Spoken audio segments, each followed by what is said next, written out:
Okay. All right. So we have completed the Madhyama Shatkam. Madhyama Shatkam is the middle sixth chapter. Madhyama means middle. Shatkam means collection of six. So the collection of the middle six chapters is called Madhyama Shatkam. Now, in here, okay, this is how the Bhagavad Gita is organized. The Bhagavad Gita is organized as the Mahavakyam. Mahavakyam means a great statement or a great equation called Tat Tvam Asi. So this Tattvam Asi is found in several Upanishads. It is called a Mahavakyam, a great statement. Tat means that, Tvam means you, Asi means are. So that thou art, that's what it means. When the teacher says, tells the students, Tat Tvam Asi, that you are, that Brahman you are, that consciousness you are. So it's like one wave telling another wave, you are that ocean. So remember, there's a teacher wave and there's a student wave. So this wave, the teacher wave tells the student wave, you are the ocean. And the student wave is just elated. I am the ocean. It's not like this tiny thing is the ocean, but the content is the same. It's the same water. Everywhere, this drop of water that is there in this wave, next it'll be somewhere else. So it is the entire thing, like that the electricity going through this bulb. So Swamiji will joke. Swamiji is he plays a lot of pranks.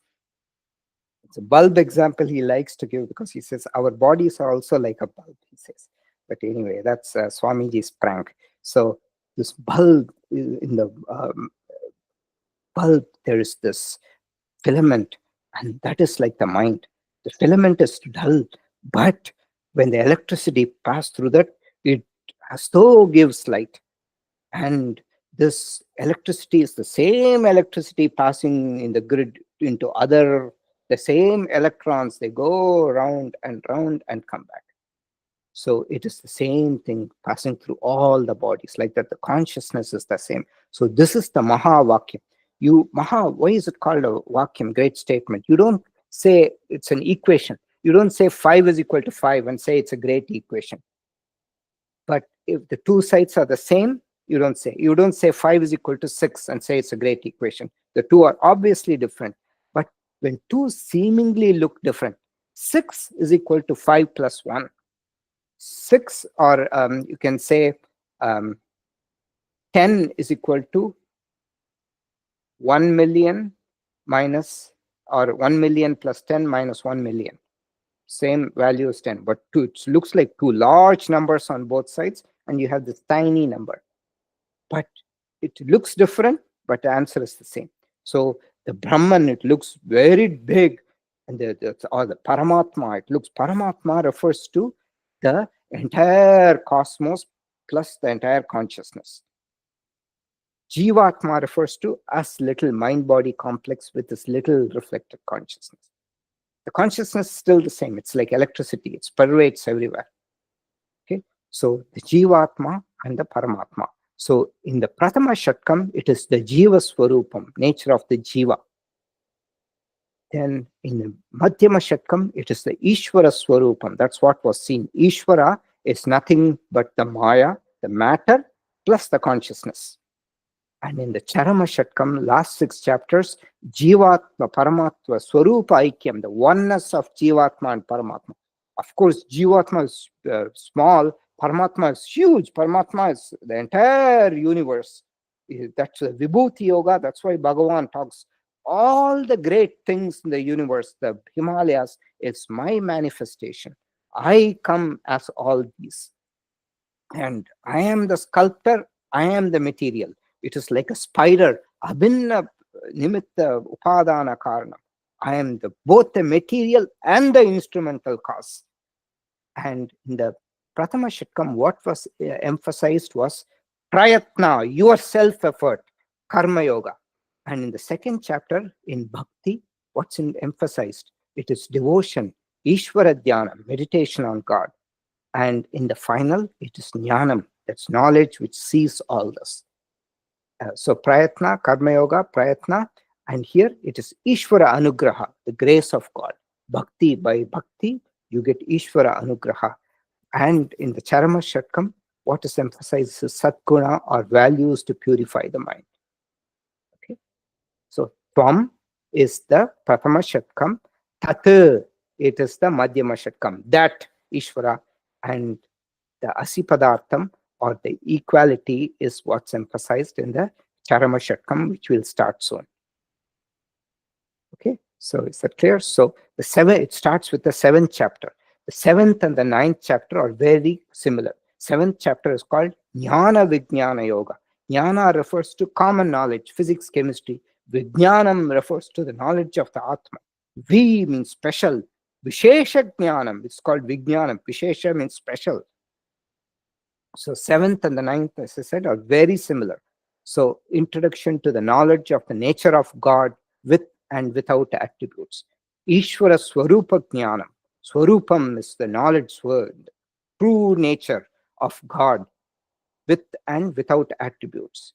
In 9th chapter, it is exclusively Nirguna Ishvara Jnanam, the nature of God without attributes, that is Brahman. So is it clear so far? So in the 7th chapter, nature of God is explained thoroughly, both forms. In the 9th chapter, only the nature of God without attributes is explained.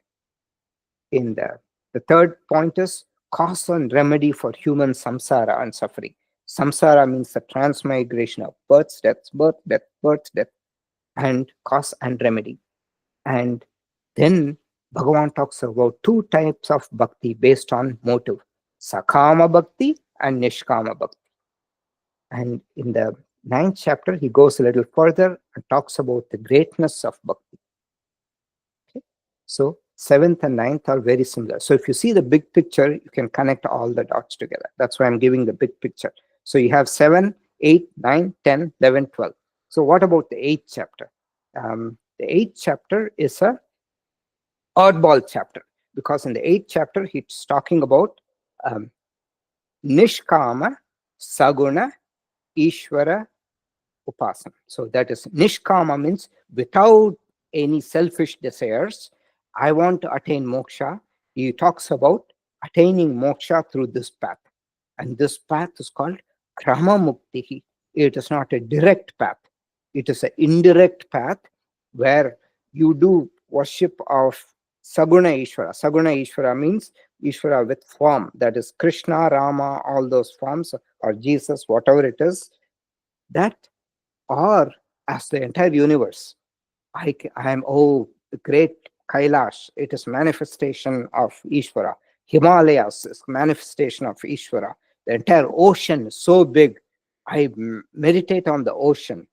And in this way, you Saguna Nishkama, without any desires. Oh, I want to get more money, so I am meditating. No, you are meditating because you want to get liberation, for knowledge. And if you do that way, you apparently go to Brahma Loka, and there Brahmaji will be your teacher. 24 hours, beautiful surroundings, no disturbance, no electricity outages, nothing, no power outages. You'll always be awake, you're falling drowsy, you'll get the best food, and then you get liberation from Brahmaloka. It's called Krama Mukti. Krama, it means in stages. It is not direct as compared to in the 7th and the 9th, when you worship on Nirguna Brahman, it is called Sadhyo Muktihi, like instant noodles, instant liberation. It's also called Jivan Muktihi. You get liberated in this life itself. While living, you get liberated. It's then once your prarabdha karma ends, your body, cast your body and never to be born again.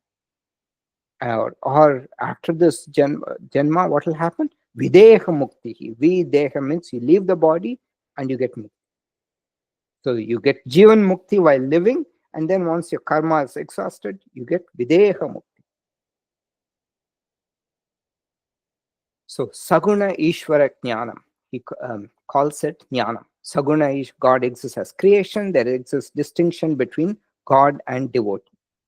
Nirguna Ishvara Jnanam is called Vijnanam. Saguna Ishvara means it's all, Saguna means guna. So in this entire creation, you're talking about physics, chemistry, all those are attributes of God. So it's all those things are called jnanam, ordinary knowledge. Nirguna Ishvara jnanam, that is, it is knowledge of the Brahman. That is vijnanam. That's ocean and wave. Distinction ceases to exist between God and the devotee. Whereas in Saguna Ishvara Jnanam, there is God, there is devotee. Nirguna Ishvara Jnanam, there's only water. The distinction ceases to exist. So that is called Jnana Vijnana Yoga. Okay, clear? And we talked about the spider. It's called Abhinna Nimitta Upadana Karanam.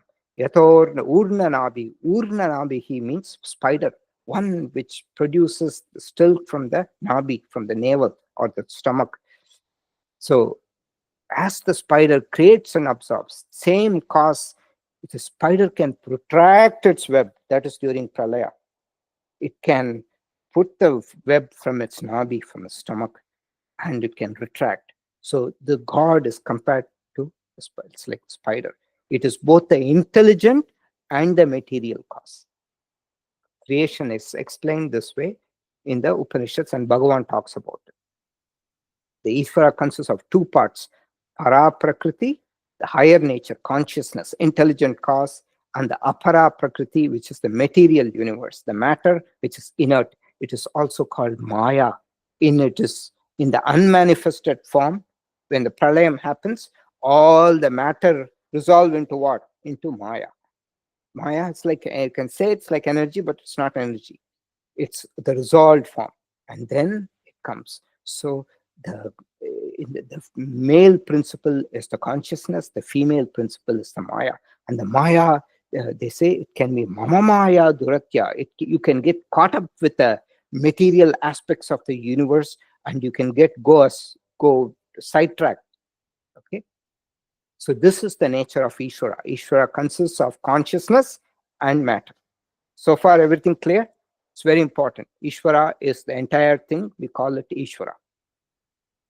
Brahman is only the consciousness. Then Bhagavan elaborates creation into para prakriti is only consciousness. Apara prakriti is matter into earth, water, fire, air. He talks about this, the 8 principles of the um, the matter.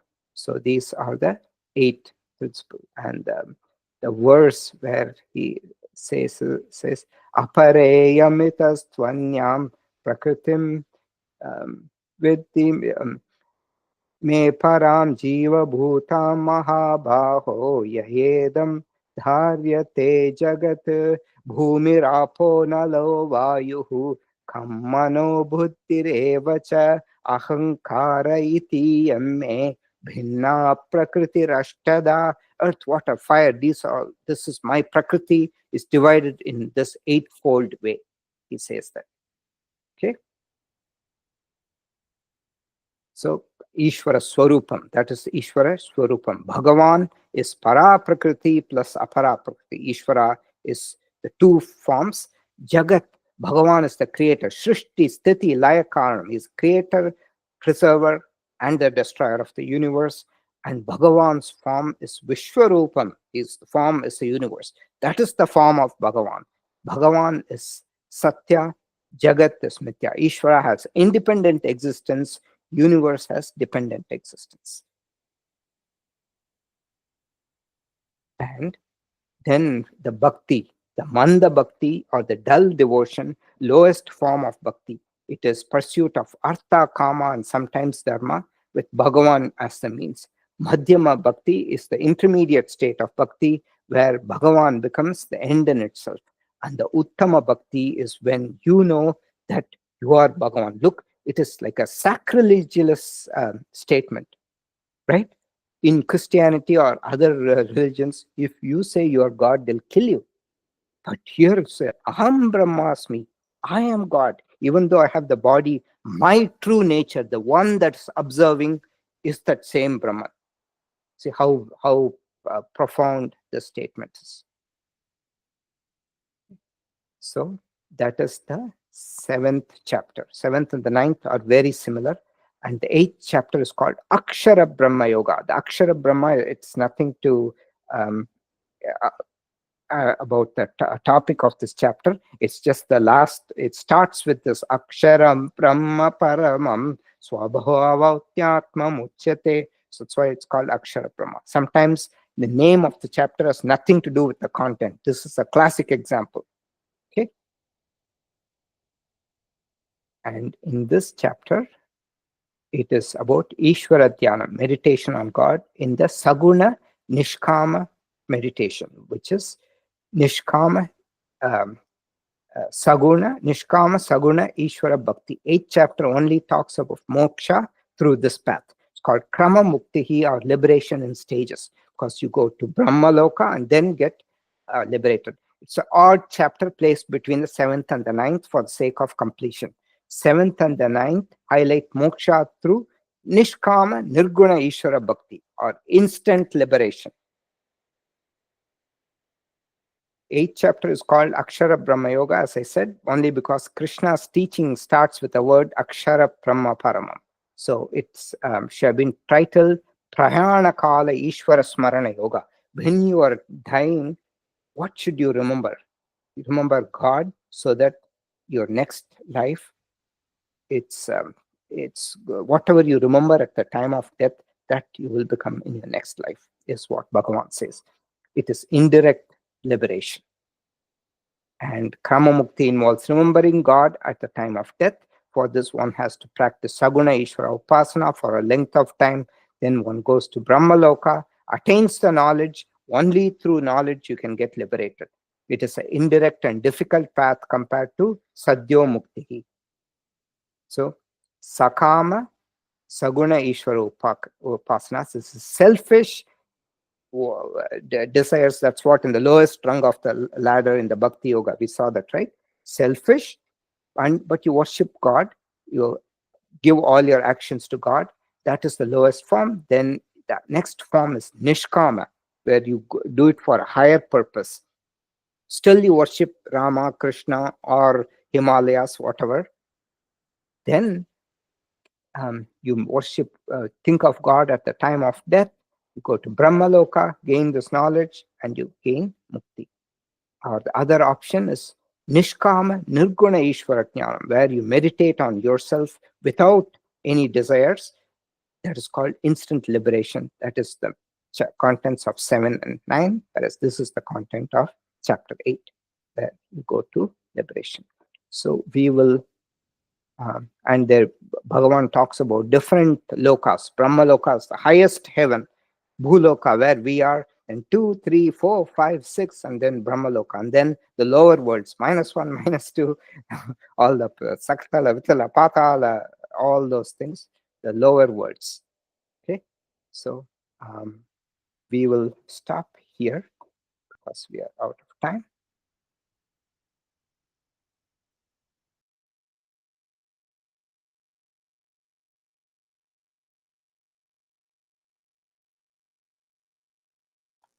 Last class, we were summarizing the Madhyama Shatkam, and we completed halfway through the summary. We will continue that.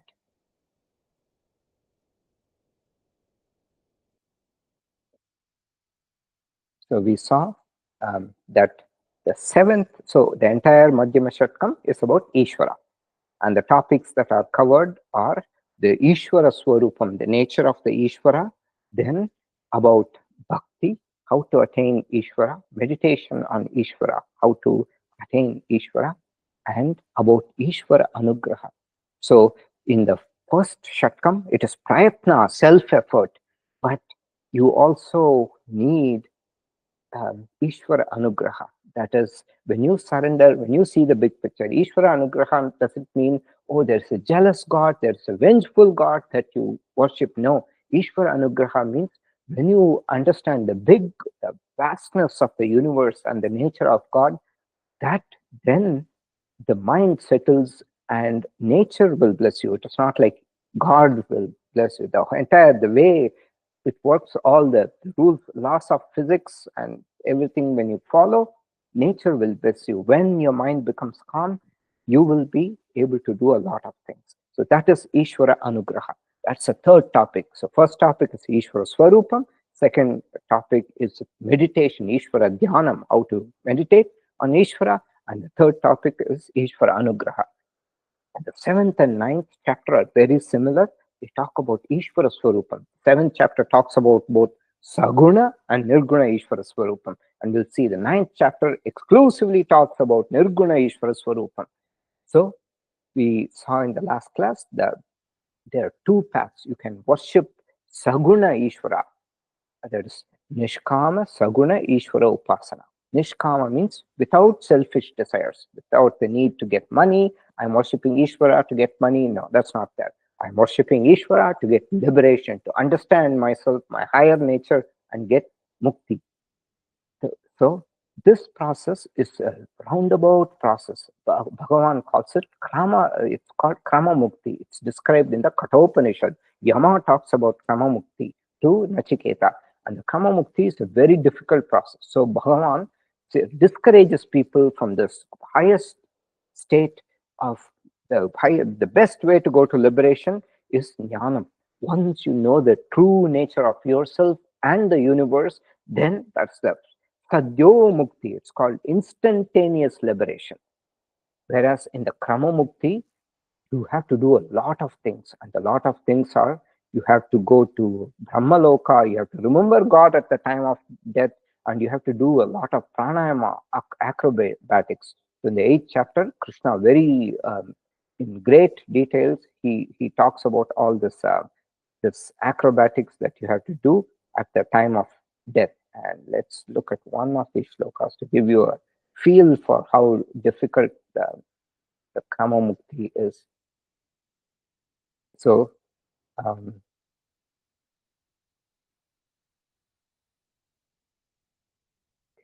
so this is the shloka. Prayana kale, okay. Prayana kale manasa chalena bhaktya yukto yoga balena chaiva bhruvor madhye pranam avekshya samyak satam param purusham upaiti divyam. At the time of death, with a mind that is focused, having brought the prana through the middle to the middle of the eyebrows using the power of yoga and a steadfast devotion, that he or she attains the divine Purusha. So to get liberation, it's through Krama Mukti. First thing, you have to be a great yogi, and then it's not. It doesn't end there. You don't get liberation. Prayana Kala Ishvara Smaranam. Then you go to Brahma Loka. You have to get the knowledge to get liberation. So it's called Krama Mukti, liberation in stages. And Bhagavan says it's a very difficult path. Susukam Kartum Avyayam, the Nishkama Nirguna Ishvara Jnanam. Nishkama means without devotion, worshipping the Nirguna Ishvara. That is the best form. That is the Sadhyo Mukti. You cannot escape Jnanam. Only through knowledge you will get moksha. That is the knowledge of your higher self and the Ishvara. So we saw there are different lokas, with the Brahma loka at the highest and the lower lokas, and Naraka lokas. And the topics, Arjuna asks 7 questions in the 8th chapter. 8th chapter is like an oddball chapter. And he asks about, and Krishna answers 6 questions.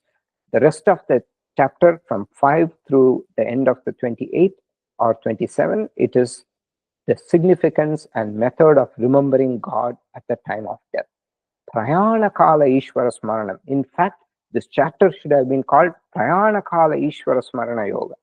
Remembering God. Prayana Kala means when the Sukshma Shariram is about to depart. Prayanam, it's a journey from the body. It's going to journey somewhere else. Prayana Kala Ishvara Smaranam means remembering God. Then 2 goals for people in life, Bhagavan says, God and everything other than God. And the 2 destination, Krishna Gati, all destination below the Brahmaloka, and Shukla Gati, the Brahmaloka. So when you go to Brahmaloka, Brahma will give you knowledge and you then get liberation. And Bhagavan talks about the glory of the Nishkama Upasaka. And then so seventh and the ninth chapter, as I told you, they're very similar. This it is introduction to Nirguna Ishvara Swarupam. And then again, the ninth chapter, Samsara Karanam, why the cycle of births and deaths, and Samsara Parihara, the remedy to human suffering. So here, Bhakti is introduced as the remedy to human suffering. Samsara Karanam, what is the cause of samsara? It is the identification with the body and the mind. What is the remedy? Bhagavan says, Bhakti. When you know the nature of Ishvara, first, it starts off as Ekarupa Ishvara, that is one God like Rama, Krishna, some higher power. You surrender. Then it gets better. The entire universe, Aneka Rupa or Vishwarupa Ishvara Swarupam. You meditate on the God as the entire universe. Then it becomes a higher form of bhakti. And finally, you know that entire consciousness that's there, Arupa Ishvara or Nirguna Ishvara Bhakti. You know that there's entire this consciousness, and that consciousness is in me too. So it is Aham Brahmasmi, I am that consciousness. Do you know your higher nature? I am not the body, I am not the mind, but I am that consciousness. So the two forms of bhakti are talked about. One is Sakama and the other is Nishkama Bhakti. Sakama Bhakti is the lower form, which has motives, desires. I want to improve myself. I want to get more money. I want to get something. So that is called Sakama Bhakti. And Nishkama Bhakti is without the desire to get liberation. And Bhagavan talks about the greatness of bhakti. So everything is setting stage for the 10th chapter. So as I said, 7th and 9th are very similar. The only difference is in the 7th, both the nature of God with and without attributes. Saguna means with gunas. Nirguna means without gunas. So nature of both the para and the apara prakriti. And in the 9th chapter, only the Brahman, Nirguna Ishvara, Bhagavan Swarupam is described. And the other difference is the greatness of bhakti. Bhakti is emphasized as a way to escape from the samsara. Samsara pariharaha. Pariharaha means it is a remedy. The greatness of bhakti, that's the thing. One very important thing that is introduced in the 9th chapter is mithya. So in the 9th chapter, so Bhagavan says, I am in all beings. And then he immediately says, I am not in all beings. So what it means is that all the beings, they are just name forms. So it is in Vedanta, the classical example is a gold chain. The chain is seemingly existent, but upon closer look, it is just a name form. It's called Nama Rupa. Nama is name, Rupa form. So Nama Rupa, it's a name form. Mithya is something that is seemingly existent, but upon closer examination is not existent. Another example is dream. Dream, when you're in a dream, your tiger is chasing you or somebody is trying to kill you with a knife, you will start sweating. Your heart rate goes up. It seems real, but when you wake up, you know, whole thing is just a joke. So like that, when you attain consciousness, that you understand the nature of the self, there's no more rebirth. So mithya means experientially available, but factually non-existent. For that which has an existence of a lower order of reality is called mithya. If you look at all the gold forms, it looks like different things, like gold ring, gold bangles, gold earrings. And what essentially is that there you can melt a chain to form a nice large earring, right? So what is it? Chain is just a name form for gold, a gold chain. In essence, what it is gold. You are giving it a name form, you're getting carried away. Oh, this chain looks nice, that chain doesn't look nice. But in essence, it is just gold. So it has an existence of a lower order of reality. Okay, so that is the mithya, the concept of mithya. So from one angle, the entire samsara is mithya. One angle, it seems to exist. but from other angle, it is really non-existence. That is, the Atma is untainted by all this, and that Atma is you. So that is from all this suffering, everything we go through is it's like a dream. When you understand this Atma, the real me does not suffer. It is the mind complex which suffer, body complex which suffers. Then the knowledge occurs. It's like waking up from a dream. So mithya, from one angle it seems to exist, from another angle it's really non-existent. The important life lesson, what's the life lesson? Do not depend on worldly things for support, because they're always transitory. Transitory things cannot provide permanent support. This is the message. Very important. Is it clear to everybody? Anybody has any questions? Ravi? So everybody has removed the video. So I'm not able to see your faces. Again, my camera is not working. Okay. So unable to. Is it understood, Ravi? Is it understood? Anuji? The mithya concept. It's the most important concept in Vedanta. It is stressed in the 9th chapter. Okay. Then bhakti is introduced in the 9th chapter. Bhakti as a samsara parihara. And Bhagavan talks about different types of bhakti. So bhakti you can classify as manda bhakti, which is for selfish desires, and madhyama bhakti, which is for purifying the mind to get liberation, higher goals. And then uttama bhakti is knowing that my real swarupam is the swarupam of this entire consciousness which pervades and creates the entire universe. My true nature is that. That is the uttama bhakti. And you rejoice that you are part of that entire consciousness. That is uttama bhakti. Bhakti means it is devotion, surrender to something big. And when you know that you are like a wave in the ocean, you are part of that big thing, that is called uttama bhakti. And also bhakti can be divided into how you worship. Ekarupa Ishvara, Rama, Krishna, or Anekarupa Ishvara, or Vishwarupa Ishvara, the entire cosmos, or Arupa Ishvara, Nirguna Brahma. Okay?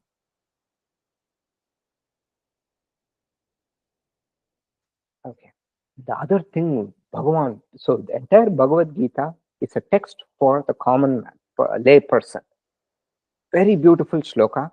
This is a very important shloka. Api chetu duracharah bhajate mam ananya bhak sadureva samantavyah samyak vyavasito kisaha. Apiched, even if a person is of highly durachara. Durachara means improper conduct. Achara means conduct. Durachara means improper conduct. Durachara means highly improper conduct. Even if a person is of a highly improper conduct, bhajate mam ananya bhak, worships me seeking nothing else without wavering. Sadhureva samantavya, that person must be considered a saint only. Sadhureva was a saint only. Samyak vyavasito hi saha, for that person has solved correctly. Samyak vyavasitaha saha, he means indeed, for that person has solved correctly. Okay? Bhagavan gives hopes for everybody, even the worst of the sinners. क्षिप्रं भवति धर्मात्मा शाश्वतशान्तिं निगच्छति कौन्तेय प्रतिजानीहि न मे भक्त प्रणश्यति. Shipram, very quickly, Bhavati Dharmatma, that person becomes a noble one. Shashvat Chantim Nigachati, and gets eternal peace. Kaunteya, oh, therefore, you son of Kunti Arjuna, may you know for certain that my devotee never perishes. Na me bhakta pranashyati. Na me bhakta, my devotee, na pranashyati, will never perish. So Krishna gives a strong sense of hope for even the worst people, because guilt is the worst thing that we have. Then Vibhuti Yoga. So 10th chapter is called the Vibhuti Yoga. So far In 7, 8, 9, he has built the concept. He's told about Ishvara. He's built the concept of Ishvara. Ishvara is nothing but the consciousness and the matter. The apara prakriti, which is the material universe, and the para prakriti, which is the consciousness. So the forms of Ishvara for various levels of bhaktas: Manda Bhakta, Ekarupa Ishvaraha, beginner student, and Vishwarupa or Anekarupa Ishvara for the Madhyama Bhakta, and Arupa Nirguna Brahman for the Uttama Bhakta. Okay, this we just talked about. Ekarupa, Anekarupa, and Nirguna Brahman or Arupa Ishvara. And the 10th chapter is all about the Vishwarupa Ishvara Darshanam. So there he talks about introduction to um, Ishvara Vibhuti, glories of Ishvara, brief explanation of Ishvara Swarupam and Vibhuti, and Vishwarupa Bhakta, description of a devotee who worships Ishvara of the multifarious forms in the universe. The great mountains, Himalaya, the huge oceans, everything is a manifestation of Ishvara. Arjuna's request for Vibhuti Varnam, description of Ishvara's glories. Bhagavan says, I can't, my glories are endless. I'll pick a few representative things in the universe and I will tell them they're all my manifestation. And conclusion of the Vibhutis. Bhagavan's detailed description of Ishvara Vibhuti, and then he concludes. Of the great sages, I am this sage, and he says, or Muninam Kapilo Munihi, so all that. And in the 11th chapter, so he's told about all the glories. And Arjuna requests in the 11th chapter, show me that, show me you becoming all those things, show me that. And then Bhagavan shows his Vishwarupa Darshanam. In the Vishwarupa Darshanam, he shows himself, and in his body is there all these mountains, the Gandharvas, the Yakshas, all the Rishis, everybody is in his body. It's cosmic form. His entire body becomes like the cosmos.